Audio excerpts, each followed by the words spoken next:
एक बुजुर्ग ने शाही वंशज श्री प्रद्युत विक्रम देबरमा को मदद का गुहार लगाया। बुजुर्ग ने अपने पहचान के एक व्यक्ति के मोबाइल से अपना बुबागरा श्री प्रद्युत विक्रम माणिक्य से मदद का प्रार्थना करते हुए बताया कि उसका हाथ टूटा हुआ है और परिवार में उसका बीवी बच्चे कोई भी नहीं है, इसीलिए उसे हमेशा दूसरों के घर में जाकर खाना मांग के अपना दिन गुजरना पड़ता है। बुजुर्ग ने बेहद उम्मीद और प्यार से कहा कि बुबागरा अब सिर्फ आपको ही पता है मेरा इस मुश्किल का हल। अब आगे देखते हैं कि बुबागरा यानी शाही वंशज श्री प्रद्युत विक्रम देबरमा इस बुजुर्ग व्यक्ति का मदद कब और कैसे करता है। होलुंका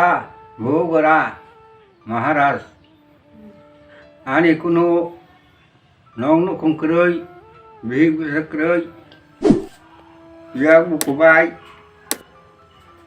आणि पैताम खन्याई महाराज खुलुंका हंकाय आणि तेरे बरंगो जतननो तेरे दोनो खुलुंबाच्या महाराज ननु खुलुंका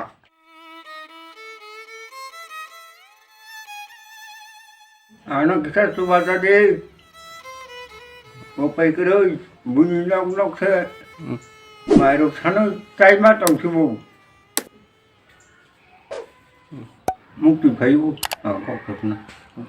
त्रिपुरा से जुड़ी हर खबर जानने के लिए जुड़े रहिए कोक तुमकोक हिंदी के संग।